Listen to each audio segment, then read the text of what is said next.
So, Season 5 patch notes are here for Modern Warfare 2 as well as Warzone. There's some stability fixes, brand new battle passes we always get. Brand new event, movement, slide. Decrease slide time and increase slide velocity. So the player covers the same distance in a shorter amount of time. That's good. But allows the player to fire slightly sooner after initiating a slide. Oh my God. Are they actually doing something with movement here? Oh, wow. This is a shocker right here for me. All right. Jump. Small increase to the lateral velocity boost while jumping. And small reduce to the landing slowdown penalty while landing. Oh, shoot. I mean, you're going to be able to bunny hop? Oh, man. Hopefully this isn't just like lip service and it actually does something in the game, because that sounds kind of crazy that they're actually changing movement. They've been stealthy on that one. Weapons. We get brand new weapons, which is like the FFAR or FAMAS. They kind of look very similar. FR Advancer. So this was to be blinding fire rate and exceptional maneuverability. So I think it's going to be more of a sniper support unlocked via the battle pass. And then we also have the Karak 300, which I think is the WA 2000.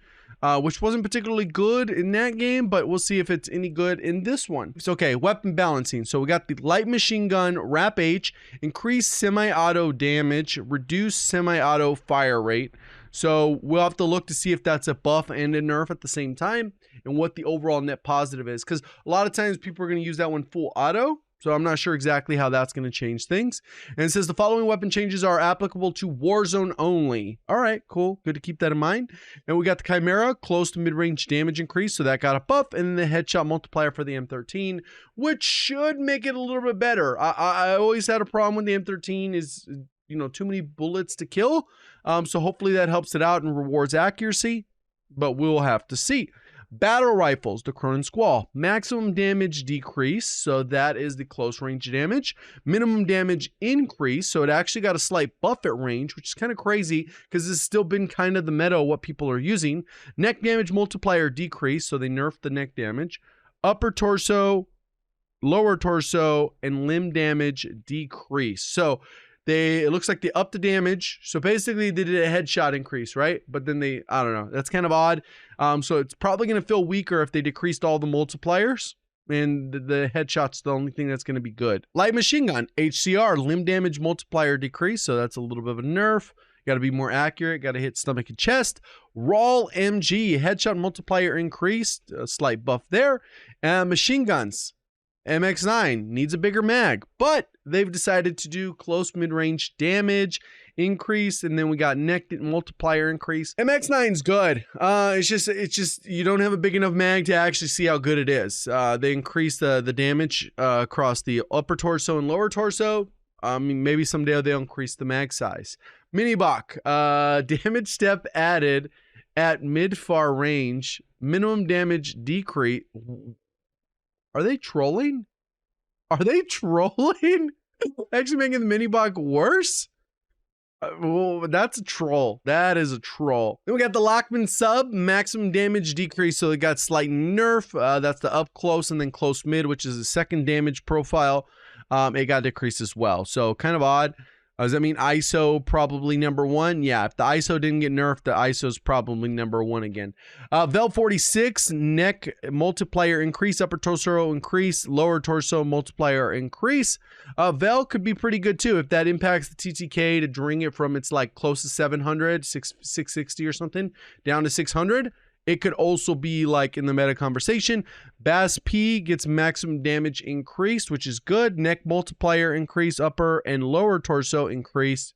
So that's buff. And then maximum damage increase. So they actually went through and buffed a good amount and then nerfed, but the ISO is still probably going to be there. Lastly, we are aware of concerns surrounding the Signal 50 in Warzone. While our data does not suggest the Signal 50 is out of the normal range in performance, its experiential impact for players is equally important to us. At this time, we do not feel it is necessary to make changes to Signal 50, but we'll continue to monitor the data and your feedback closely. Equipment, drill charges reduce the damage from drilling when a player is stuck with the drill charge, providing a larger opportunity for death from explosion. Ooh, interesting. Recon drone's health bar now updates every time the drone is assessed. Tactical camera, moved audio distortion. I don't think even people hardly use that, even though they could be pretty powerful since they automatically mark targets. People don't even know where they're at. Bomb squad will protect against death from explosive equipment stuck directly to the player when fully armored. Oh, shoot. All right. They must have increased the magnetism of sticks too, because I've seen a lot more of that happening where it's just like, damn, I wasn't even aiming 100% at them and it still hit them in the chest. What's going on? Quick fix, added visual cue for attacking someone with quick fix so you know that they can regen quicker. And then entering an objective with quick fix equipped will now visually show when the health regeneration effect is active. UI UX adds game mode tiles to game selection of COD HQ, allowing players to jump to a specific row. Okay, they've gotten this menu, which looks worse than what we had somehow. Oh my God.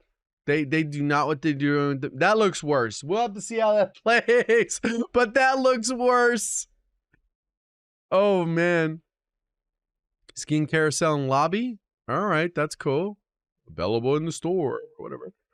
New vehicles. We get the MRAP and the motorcycle. Cool stuff there. Dirt bike. A bunch of global fixes. Selection below applies to the entirety of Warzone, including but not limited to Battle Royale, variants, and DMZ. Improved UI pings, quality of life, pings priority for stacked icons, better visibility for contracts and vehicles on the TAC map, battle resurgence. Okay, what are the modes? We get ranked trios, Al Mazrah solo quads. Okay, solos is there. That should make a lot of people happy. I know that pisses people off when they remove it. Vondel, duos, trios, battle royale. And then resurgence, we have a couple different things. And the duos and trios are the ones that rotate out. So quads, Vondel, that should make people happy.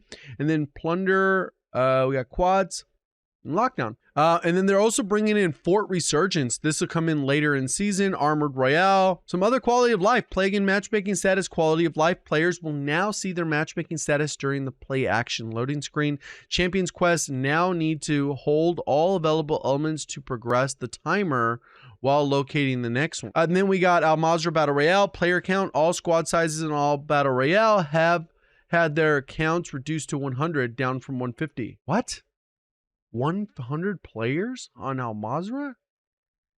There's no way that makes sense. I guess we'll see. What the hell are they doing? All right, new feature. Al Mazrah Shika and Battle Royale Resurgence favorite supply box loot reinforced flare upgrade. They brought that into Al Mazrah. Cool. Portable resupply. Okay. Signal intelligence contract. Occupation scan. High stakes public event, and then the TAV vehicle. Al Mazrah has been refreshed to provide new combat scenarios and strategies. The limited stock now contains new items. The reinforced flare you can buy for 5,000. That's cool because then you can just bring your teammate back whenever. You can hold on to a revive, which is kind of nice, and it's only 1,000 more. Problem is the count is low, so people can't just stock up on those. The PRD, which is 2 for 2,000. That's pretty good.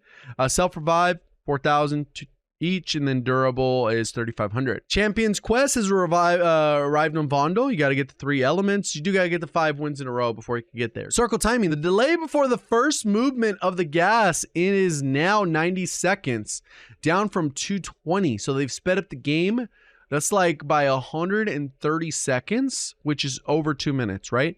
The close time of how long the gas takes to collapse to the next size is now 215, down from 270, and they took off, what, 55 seconds there? Interesting. This does not apply to ranked. Shaving off about 3 minutes of the first circle's logic with the combination reducing the wait time before movement, collapsing faster than the initial circle and displayed in-game earlier, which will clearly highlight the safe. That's kind of crazy. That's kind of good. But I know that helps with the other part. Decrease the size of the initial circle. Does not change. They're really, that's experimenting a lot. Circle placement. The first circle is now centered in BR and Resurgence for Vondel, so it doesn't go towards the edge of the map. Win streak tracker is now win streak tracker on the main menu. Wow. That is kind of cool. Ammunition count and quality of life shows total amount of ammunition in both the backpack and player's loadout is currently equipped weapon. All right. Total squad cache. The squad widget has been updated. Nice. They're bringing back a lot of different things. This 100 players, though, I think that might piss people off for pubs, right? So it looks like they added new stuff for ranks, some contracts, some gameplay stuff, vehicles, the restricted weapon, X13, Basilisk, MX Guardian, KV Broadside. SR, basically you get way more for a win now, and for placement. If you kind of look here, a top 5 was originally a top 2 before. And then to get 100 points, you only need a top 3 instead of the win. So you should be able to get up higher SR. I think they saw it. It was pretty brutal. A lot of people weren't getting to plat, diamond, or crimson. Most people were just sitting at gold, which is kind of crazy. So DMZ got that brand new disguise. They got the battle revive, and they got the self-revive box, which I think they're going to be testing that stuff out for the main version of Battle Royale. There's a scuba gas match, which is kind of crazy. New missions and urgents. And then there's a bunch of bug fixes for that. So overall, interesting to see because they made some drastic changes, but we'll see. Appreciate all the support. Thank you for watching as always. Have a great day.